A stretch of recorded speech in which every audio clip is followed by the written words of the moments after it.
Hello, and thank you for being here with me. I'm Dr. Bonnie Garcia, and I'm going to present to you an overview on universal design for learning. So some of you might know, be familiar with the LCAP, but if you're not, it's a local control and accountability plan. All districts have one, and there are different priorities that are under the LCAP. This presentation specifically helps me to print the priorities of implementing state standards, accessing courses, pupil achievement and outcome, as well as engagement and school climate. And although I really feel like universal design for learning helps meet all tiers of the multi-system of support, it mostly is about the academic continuum, and that's what we're going to be focusing on here. So when you're done with this, I'm hoping you know a little bit more about least restrictive environment and UDL and how that's all tied in together, as well as have a better understanding of learner variability, expert learning, and how universal design for learning is a framework that helps us achieve expert learners. So if you're not familiar with this, this is what is called a KWL chart. It's what you know, what you want to know, what you've learned. I want you to pause in a second and create a chart on your own and write what you know about universal design for learning, what you want to know about universal design for learning, and at the very end, you're going to reflect on what you learned.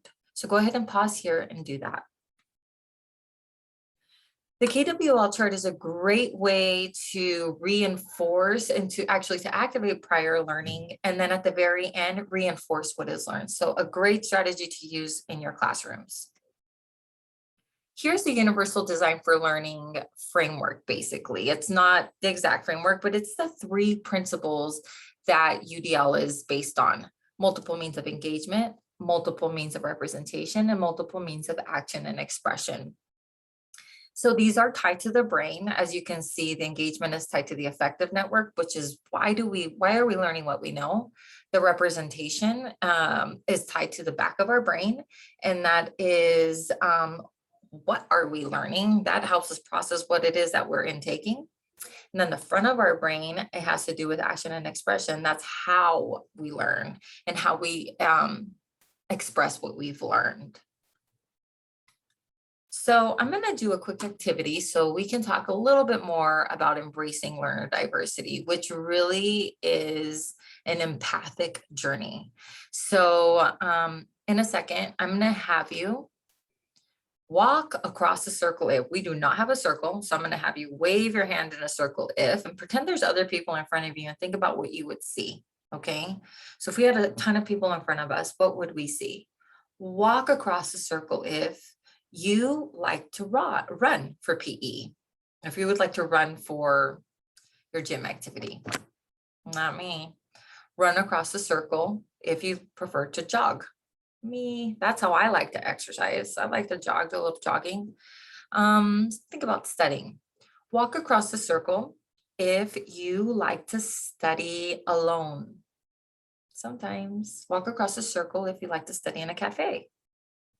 Me. Okay, let's think about doing projects. Walk across the circle if you like to work in groups. Walk across the circle if you like to work alone. That's kind of me. Sometimes in groups, but sometimes alone. And that's okay. I know when my sometimes are. So we're going to stop here. What do you think the point of this activity is? If you think that it's to realize your variability as a learner, you are right. You just described how you like to study, who you like to study with, how you like to complete your projects. And it's the same with all learners. So what you chose might not be the same as mine, and that's okay. But it's also predictable. And as an educator, I can say, okay, this person likes to work independently. We're going to have people who like to work in groups. How can I create an environment that lends itself to that when it's appropriate? So that's what universal design for learning is about, is understanding we have learner variability and then figuring out ways to keep people engaged, to keep people recognizing the information that is being presented, and to keep people, to continue to allow people to show us what they know. So some quick information about laws and initiatives that support universal design for learning, we have Brown versus Board of Education, which was in 1954. It was when separate but equal was declared unequal and unconstitutional, and it applied to racial segregation of schools and later was interpreted and applied to children with disabilities. Then we have IDEA of 1975. If you think about that, that's not that long ago. Ensuring services to students with disabilities throughout the nation. It's what talks about free and appropriate public education, the famous FAPE, IEPs, LRE, least restrictive environment.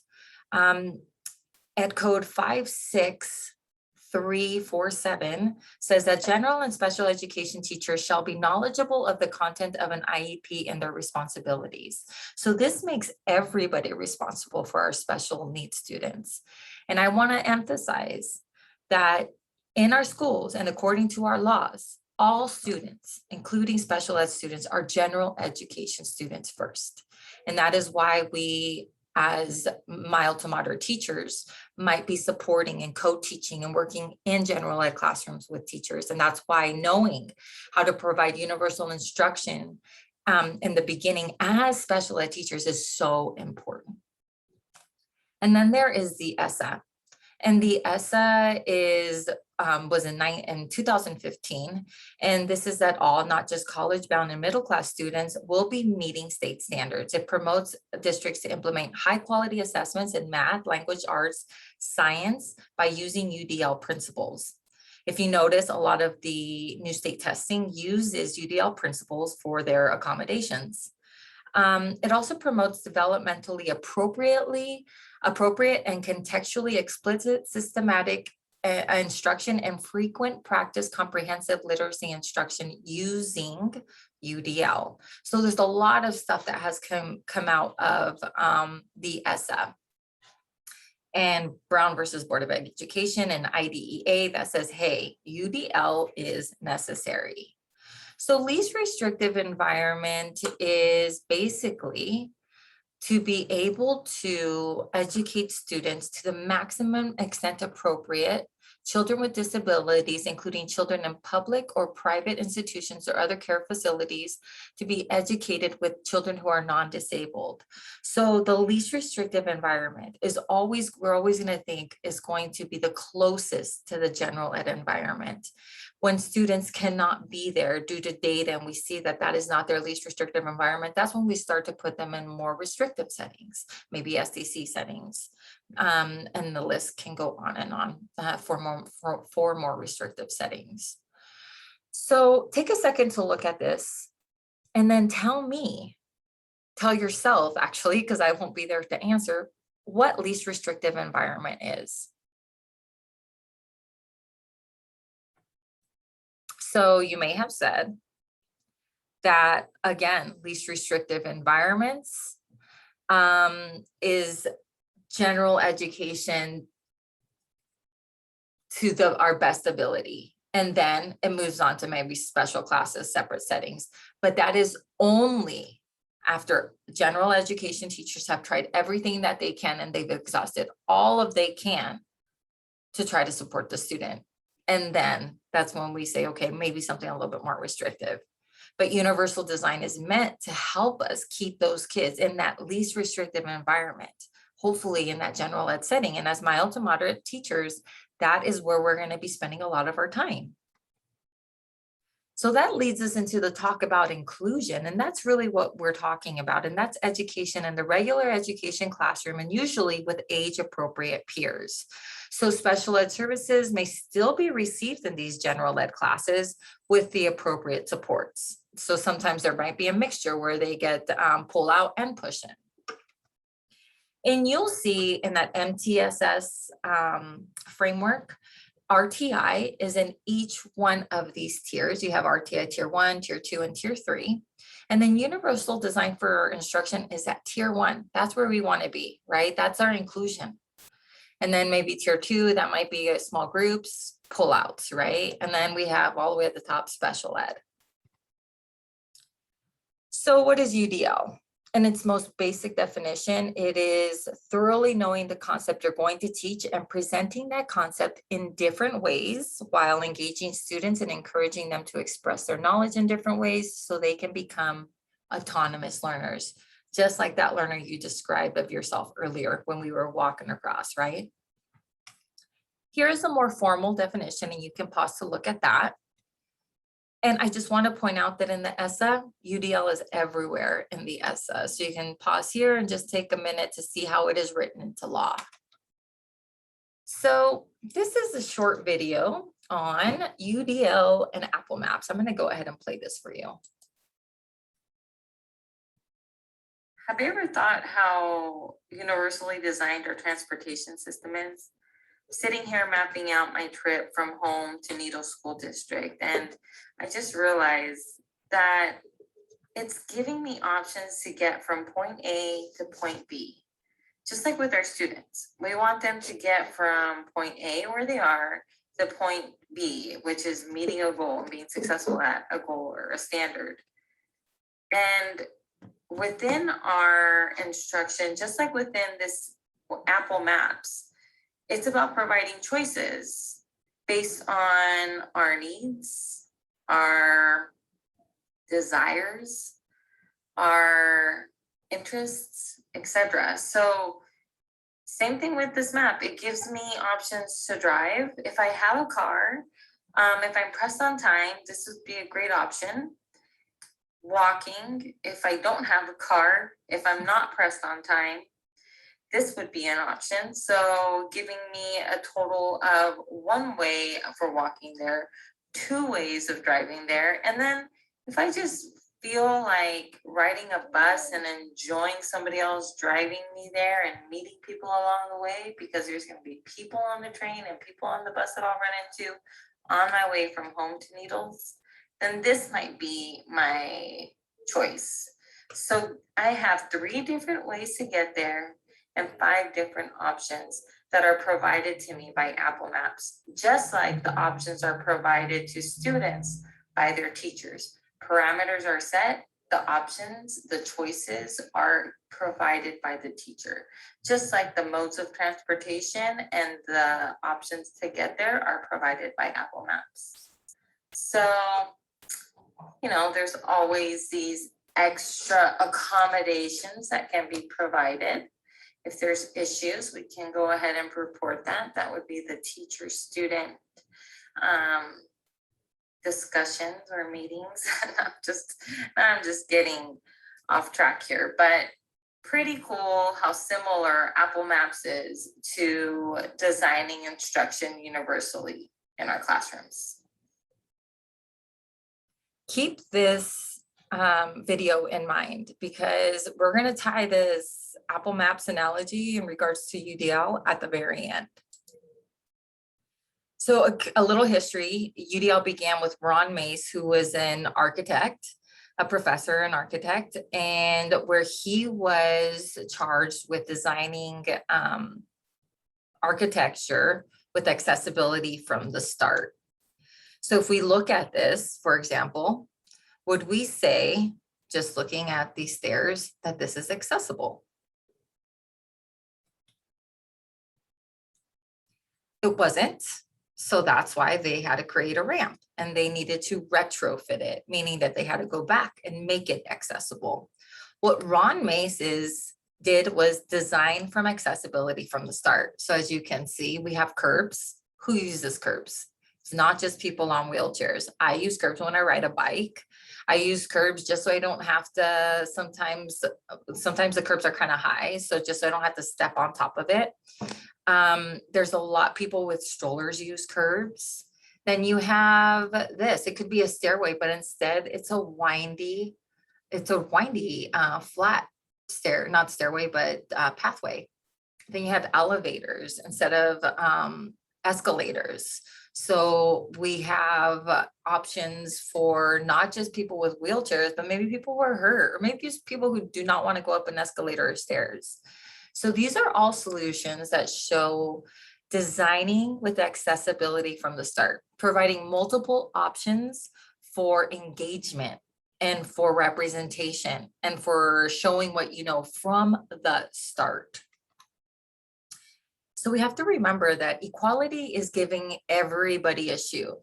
But when we think about equity, it's giving everybody a shoe that fits. And that's what universal design does. It recognizes learner variability and it develops expert learners. You've already watched this video, but you can pause and watch it again if you'd like, or you won't be able to pause it, but you can go ahead and play it on your own. Look for it on YouTube. It's called The Myth of the Average. And as you guys learn when you watch this, we learned that there is no such thing as a one size fits all classroom, right?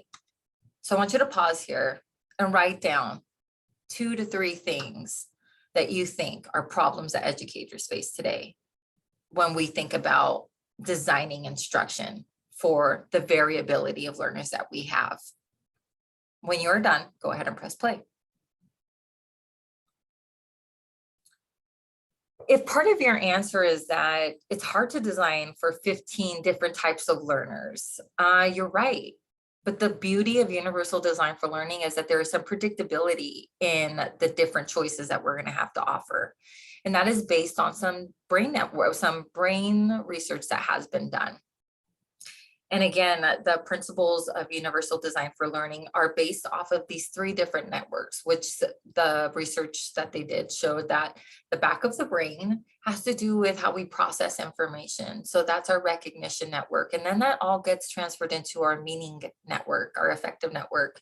So we make meaning out of what we just saw, and then we know what to do with it with our strategic network. Well, the way that this activates is going to be different from individual to individual. As you can see here, people presented the same information. The difference is the activation of the brain. So when we think about that learner variability, we have to think about, okay, how am I going to design my instruction then? How am I going to make this instruction to meet the needs of the variable learners in my classroom? You're going to use the universal design for learning guidelines, and you'll get a chance to look through these later as you go through the interactive UDL guidelines located in the CAS website. But what they do is they said, okay, there's 3 different multiple means of engagement to keep kids engaged, motivated, to get people to understand what we're learning. We have to provide different ways to represent information, and to get people to show us what they know. Not everybody can write a 1,000-page paper, maybe a video, creating a movie or something of that nature. But there are different avenues to get to becoming, to get to have somebody to express themselves, different considerations that we need to take. So we start from the very bottom, which is the intermediate. If we want somebody engaged, we have to get them self-regulated first. Then we can get them to sustain effort and persistence. And then we can get them to recruit interest so they can become those expert learners who are purposeful and motivated. If we want somebody to be able to understand what we're learning, what we're teaching, we have to give them options to comprehend the information that they're intaking. Then give them language and symbols to translate all of that information and retain it. And then give them options to perceive that information in the way that makes most sense to them. And then for us, that's so they can be resourceful and knowledgeable learners. And then if a student is struggling with action and expression and showing you what they know, we have to go down to executive functioning, giving them options for executive functioning. And so they can begin to show what they know. And then options to communicate. And then when we give them options to communicate, we can move up to physical action. And then once they master all these, they can become those strategic and goal-directed expert learners. But first, we have to bust through barriers. So remember, we have to think about the variability of learners and think, okay, how am I going to meet these 3 principles? So if we think about the variability of learners, there's all kinds of variability: reading levels, language differences, disabilities, culture differences, behavior differences, math differences. And we can break this down even further and say, okay, culturally, this student doesn't want to look at me in my eyes because that's would be considered rude to them. The student has autism, and so they have issues with pragmatics. I'm going to have to think about that variability. They're an ELL student, so they have some language differences. I'm going to have to think about that. They have trouble with reading. They have trouble with conversations. So I'm going to have to plan for engagement. And I'm going to have to plan for multiple means of representation so they can understand what I'm teaching them, and also give them different ways to show me what they know, because they might not be able to demonstrate it to the best of their ability in maybe in English writing just yet, for example. So you, again, identify the variability, then you can begin to identify the barriers. So for example, these are barriers with engagement. This is a barrier with representation. So I know that I am now going to have to offer some solutions around these barriers. So here I have my barrier being off topic, trouble reading. So I've had my barriers listed. Now I have to figure out what choices do I provide. Well, here's some choices that I can provide with supporting students for engagement. So something that I can think about it, and I want you to pause and look at these because you'll be able to read these on your own. And then here are some options for supporting representation, some options for supporting action. You can pause and go back and say, okay, what would I give them for the option? What choices would I give them to help them if they are off topic all the time in conversation, or if they have trouble with reading? So here's maybe what I would do. I'd provide a token system and some peer support. Okay, that would be some choices.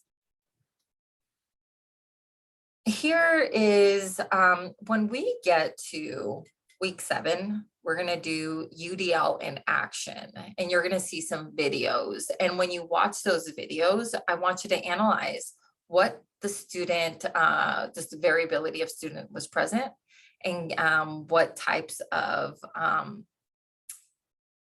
solutions you would provide, and what barriers were broken down. But that's until week 7. Right now, I want you to start thinking about universal design in that context. So the variability, what are the barriers? What are the solutions? Now, we talk about choices. Is there such thing as too many choices? Let me play this video.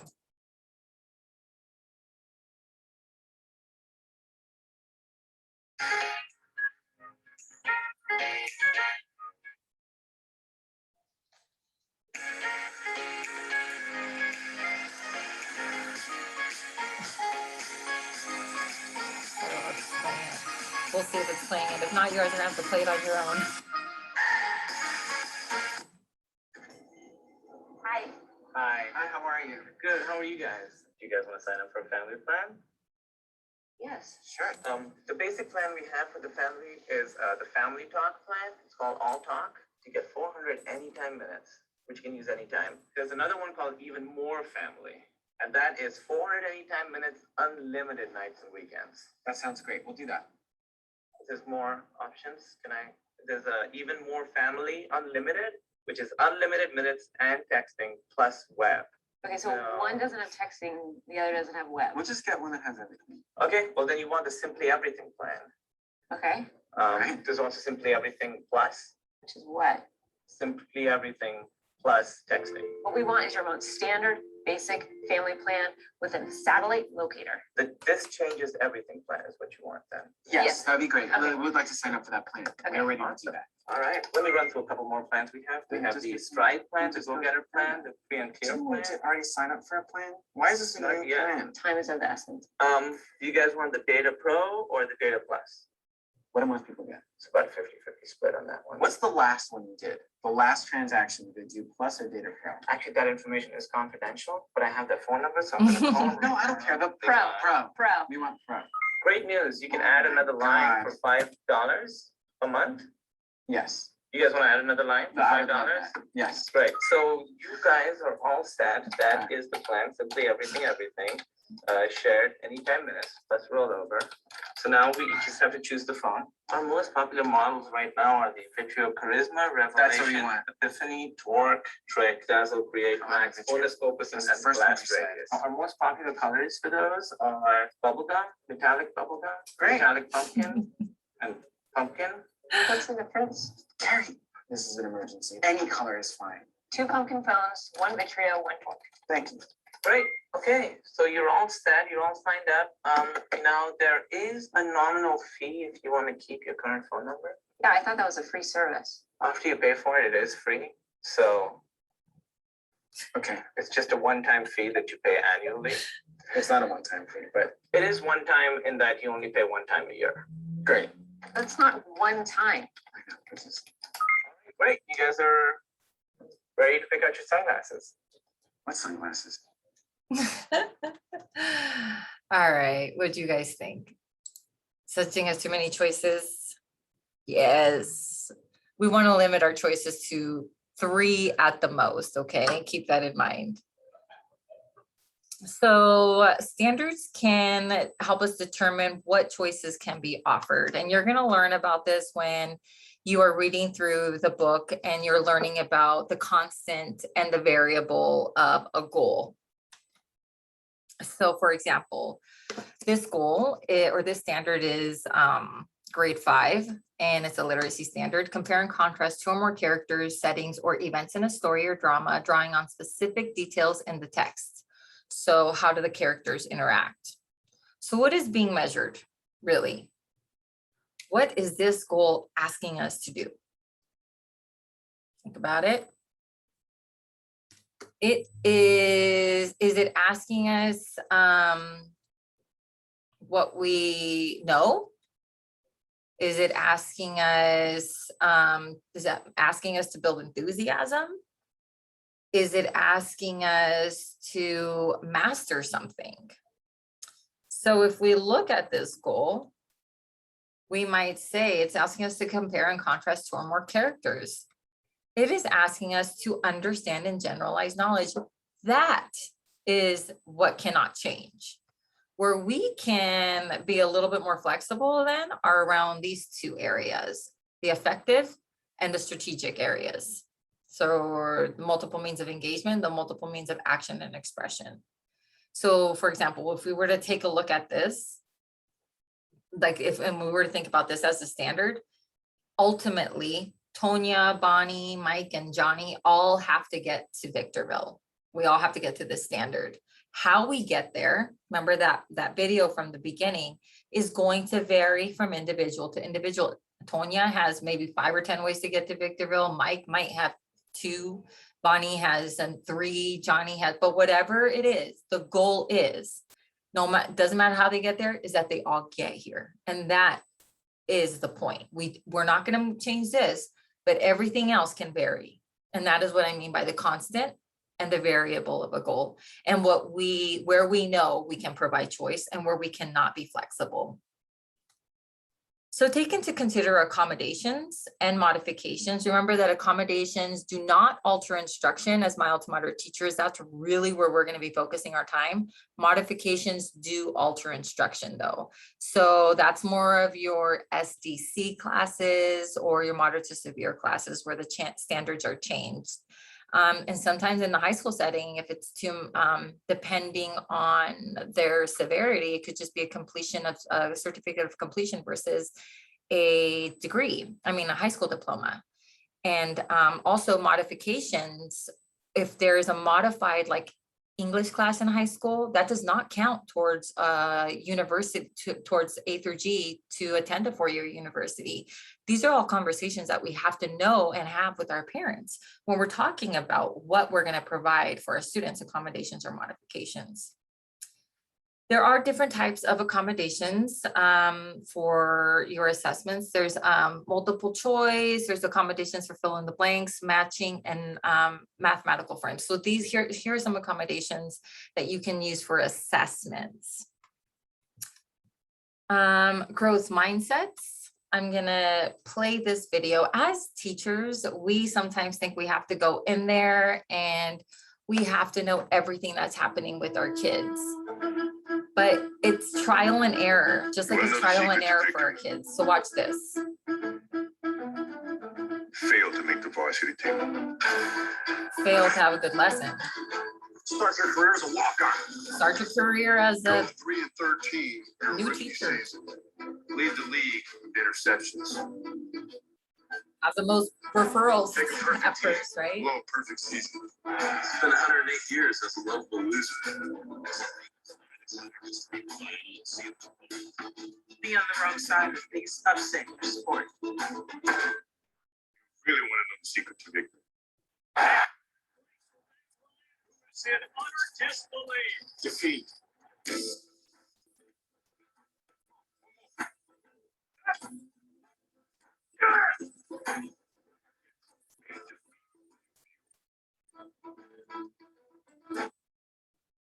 Wanted to play that for you as you're getting started on your teaching journey. You're learning about universal design for learning. You're going to be designing instruction that you think is going to be amazing, and you might go in and it'll be a flop, but that's okay, because we have to start somewhere, and we need to ingrain this mindset, this growth mindset into students. So let me talk to you a little bit more about that, because universal design for learning starts with the growth mindset. So in a second, you can't share your thoughts, but to your peers, but I want you to share your thoughts inside and maybe to other people around you. And what I will do is I'll try to build in a discussion question, or maybe something for us to talk about this during a time, but I want you to share your thoughts. Why is failure important? Who should be allowed to fail? And how is failure related to growth mindsets? I mentioned that a second ago. So pause. When you're ready, let's move on. So here's a fixed mindset versus a growth mindset. You can pause and take a look at this. But what we really know is a fixed mindset is somebody who says, I can't. There's no way I'll be able to do that. I give up. There's plan A didn't work. There's no way I'm gonna do any plan B. Moving on to growth mindset is plan A didn't work. I'm gonna go on to plan B, and then I'm gonna have plan C also just in case. Knowing that failure is okay. Those athletes you just saw all have growth mindsets. Had they had a fixed mindset, they would have stopped playing the moment that they lost. So what mindset are you? And if you say, oh, I'm fixed or I'm growth, I'm going to encourage you to think a little bit more deeply, because think about a certain setting. For fixing a car, are you a fixed or growth mindset? Doing your hair, are you a fixed or growth mindset? Going out and presenting in front of people, are you a fixed or are you a growth mindset? Teaching students with disabilities, are you a fixed or growth mindset? Helping students get growth mindsets, are you a fixed or are you a growth mindset? I'm going to play a video for you. It's the last video I have for you. But as you're thinking about developing these growth mindsets, think about the type of feedback you're going to give your students. Here's some feedback that I'm going to encourage you to start using as soon as you can.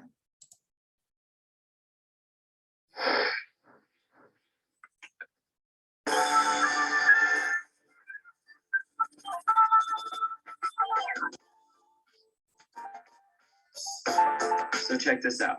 Carol Dweck and her colleagues wanted to look into the impacts that praise had on children's development. So what they did is they took over 400 fifth grade students from all across the nation, and they did a really simple yet interesting study. Here's how it went down. They gave all the kids a really, really easy nonverbal IQ test. There were 10 questions, and at the end of the test, they praised all the children in one of two ways.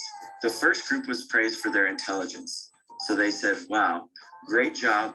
You must be really smart at this. Now the second group was praised for their effort. So they said, wow, great job. You must have worked really, really hard at this. Now this is a really subtle difference, but the impact it had is incredible. So after praising the kids and getting them divided up into the two groups, they gave them all an option for their next test. The first option was, hey, this next test is going to be a little bit harder, but it's going to be a great opportunity to learn and grow. Now, the second option was, this next test will be similar to the first, and you will surely do well on it. Now, the interesting thing is, out of the group that was praised for their intelligence, 67% of them chose the easier option, while 92% of the kids who were praised for their effort chose the harder test. This is unbelievable to think about, how just the subtle difference in the way that they were praised had such an impact. Carol Dweck explains why this happens. Child or adult hears, oh, you think I'm brilliant and talented. That's why you admire me. That's why you value me. I better not do anything that will disprove this evaluation. As a result, they enter a fixed mindset, they play it safe in the future, and they limit the growth of their talents.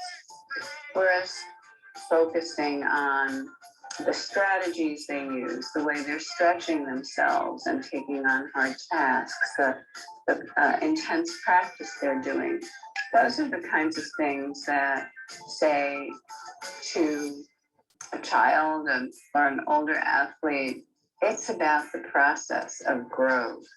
As a result, they don't feel, oh, if I make a mistake, you won't think I'm talented. They think, oh, if I don't take on hard things and stick to them, I'm not going to grow. Next, Dweck and her colleagues gave all the kids a really, really difficult test. It was one that they would surely fail, but they wanted to look at how the different kids attacked this challenge.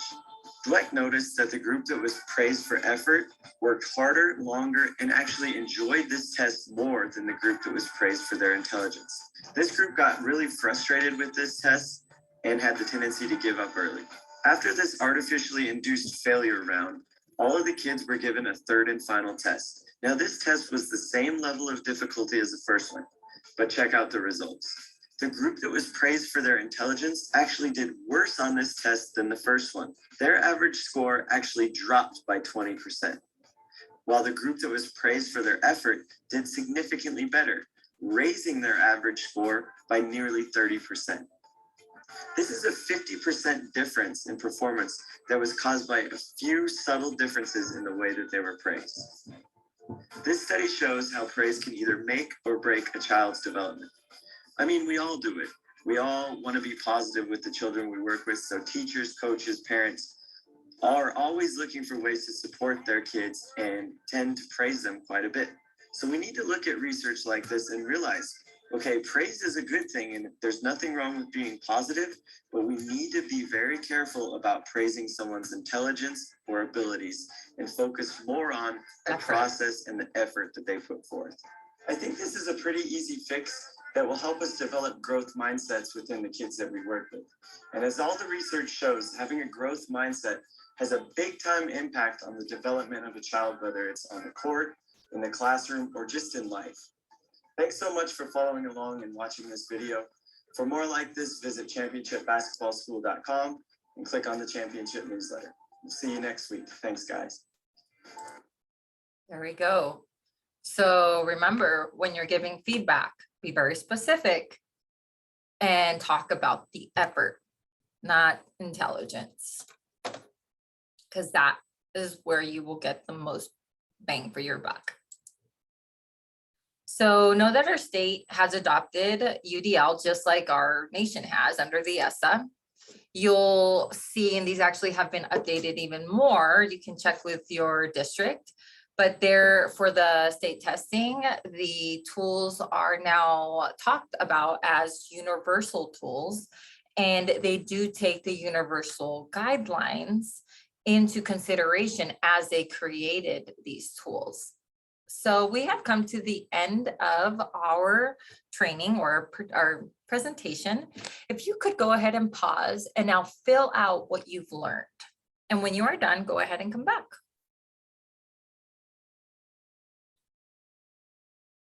I'm hoping that you've learned a little bit more now about least restrictive environment, UDL, expert learning and learner variability, and how all of those things tie in together. If you have any questions, reach out and know that you've been UDL throughout this entire process and presentation. I've highlighted how I've UDL'd and paid attention to the guidelines and the checkpoints on the framework. So please reach out if you have any questions and take a look at the references if you have any questions also. Thanks. Have a great day.